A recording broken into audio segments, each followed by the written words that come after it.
लोकतांत्रिक पार्टी है नहीं, लालू जी राजा है, पहले रानी अब राजकुमार, आगे हो सकता है राजकुमारी है।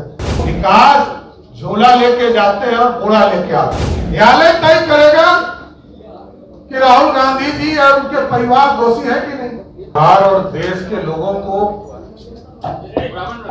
आज जानने की जरूरत है किस तरह कांग्रेस पार्टी और कांग्रेस पार्टी के राजमाता सोनिया गांधी ने इस भारत को लूटने की शुरुआत किया। कांग्रेस पार्टी के युवराज राहुल गांधी जी ने कैसे इस लोकतंत्र को मजाक बनाया और सबसे गंभीर आरोप है कि स्वतंत्रता सेनानियों के चीजों को लूटने का काम किया। जिस संस्था का निर्माण भारत के स्वतंत्रता सेनानियों ने किया, उसको भी लूटने का काम कांग्रेस पार्टी के लोगों ने किया।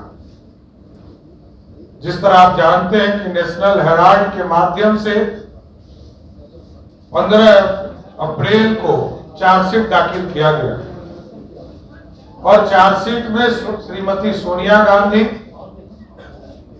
श्री राहुल गांधी, श्री सैम पिट्रोदा, सुमन दुबे के नाम शामिल है। और साथियों, सबसे बड़ी चिंता का विषय है कि नेशनल हेराल्ड का जो मामला है, इसको भी पूरे देश को जानने की जरूरत है और बिहार के लोगों को इसको इसलिए भी जानने की जरूरत है कि रोज कांग्रेस पार्टी जो ये कहती थी कि हम संस्थाओं का इज्जत करते हैं, आज ही जिस तरह की घटना पटना में ईडी ऑफिस में कांग्रेस पार्टी के कार्यकर्ताओं ने किया, आंदोलन करना उनका संवैधानिक दायित्व भी है और ये लोकतंत्र कहता भी है। लेकिन जिस तरह ईडी के ऑफिस के चीजों के ऊपर कालिक पोकने का काम किया, तो ये ईडी ऑफिस पर कालिक नहीं पोता, ये मनमोहन सिंह जी ने ईडी की व्यवस्था किया था इस देश में। ये मनमोहन सिंह जी और कांग्रेस पार्टी ने अपने चेहरे पर काली पोकने का काम किया साथ। और ये आप सोचिए, ये भारत लोकतांत्रिक देश है।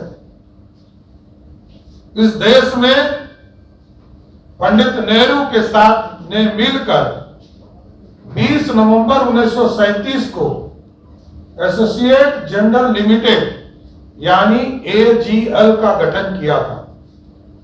और इसमें सिर्फ पंडित नेहरू नहीं थे, इसमें 5000 स्वतंत्रता सेनानी भी इसमें शेयर होल्डर थे।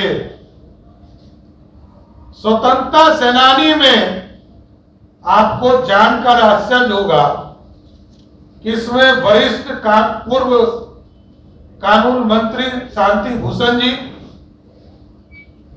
और जो पूर्व मुख्य न्यायाधीश मार्केट काजू के इनके पिताजी शेयर होल्डर हुआ करते थे, मार्कंडेय काजू जी के पिताजी। और उनके पैसे को भी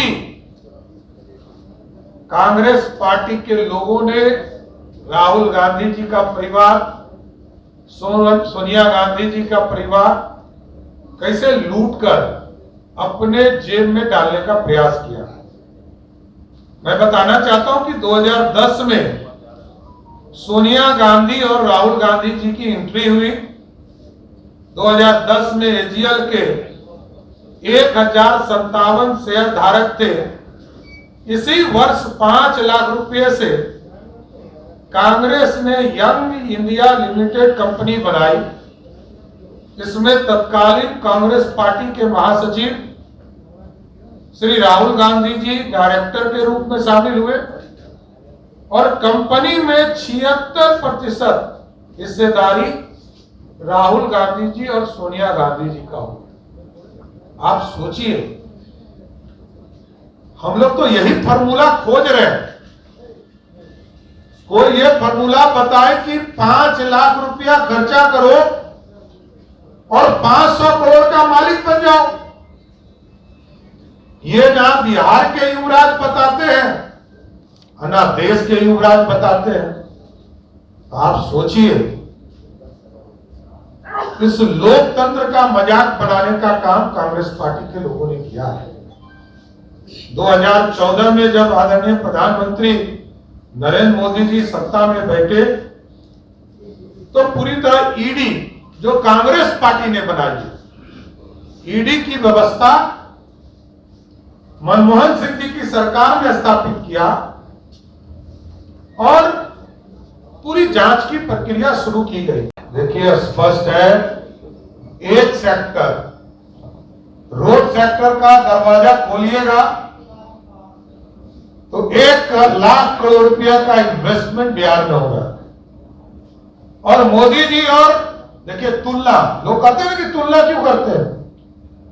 10 साल तक कांग्रेस पार्टी का सरकार रहा देश में, लालू जी सुपर पावर थे। बिहार को कितना पैसा मिला?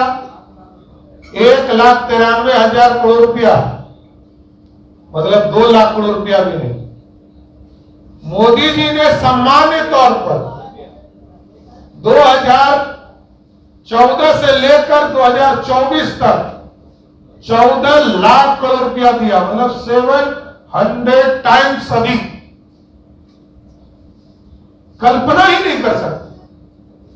और मैं आज तो बता रहा हूं, मैं गया था तो हमें लक्ष्य मिला था 2,45,000 पक्के मकान का। और आपको जानकर आश्चर्य होगा कि हमको अभी तक 2,45,000 के टारगेट में पिछले 1 साल में जितने लिस्ट में हमारे यहां नाम था 13,11,000 लोग, सबको पक्का मकान देने का काम भारत की सरकार की। अरे मैं तो कहता हूं लालू जी के प्रतिनिधि बदलते रहते हैं, हमको नहीं पता है,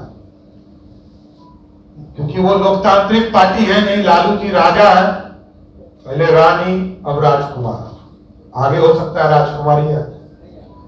तो मेरा ये मानना है कि लालू जी जिस जगह तय कर दे, विकास के पैरामीटर पर, सुशासन के पैरामीटर पर डिबेट करने के लिए भारतीय जनता पार्टी, एनडीए का कोई भी एक सामान्य कार्यकर्ता उनको बताने का काम करेगा। तो इसलिए साफ तौर पर है कि पैसा कितना मिलता है बिहार को, यही देखना है। किस प्रदेश को कितनी राशि मिली, यही तो मैंने कहा। 700 टाइम्स से अधिक यदि राशि मिलता हो तो विकास झोला लेके जाते हैं और बोरा लेके आते हैं। अभी तो उन्होंने ही बनाया। ईडी की पूरी रूपरेखा कांग्रेस पार्टी ने बनाया। और जांच क्यों नहीं? 10 साल में जांच पूरे नहीं होंगे क्या? 2014 में जांच शुरू हुआ तो ये लोग क्या चाहते हैं कि 2047 में जाकर जांच पूरा हो क्या? ये जांच की प्रक्रिया है, चार्जशीट हुआ है, अब न्यायालय में जाइए तो न्यायालय में अपने वकील, बड़े बड़े वकील को एमपी बनाकर रखे हैं, जाकर अपनी बात रखे। न्यायालय तय करेगा कि राहुल गांधी जी और उनके परिवार दोषी है कि नहीं। देखिए, वहां किसके साथ होली खेला गया है वो तो सब जान रहा है। वहां जो परिवार है, किसकी हत्या हुई है, पूरा देश जान रहा है। और पूरे बंगाल की जो स्थिति ममता बनर्जी बना के रखी है, इंडी गठबंधन के लोग तुष्टीकरण के चक्कर में भारत के लोकतंत्र को अपमानित करने का काम कर रहे। अरे वैकेंसी तो होना चाहिए। हम पहले विज्ञापन निकालते हैं और विज्ञापन में तय होता है कि इस पद के लिए वैकेंसी है। यहां तो आदरणीय नीतीश कुमार जी वैकेंसी पे पहले से स्थापित है। तो जब तक वैकेंसी नहीं होगा तब तक कोई आदमी का नॉमिनेशन कैसे होगा? इसलिए वैकेंसी ही नहीं है, नीतीश कुमार जी मुख्यमंत्री हैं और आगे भी रहे।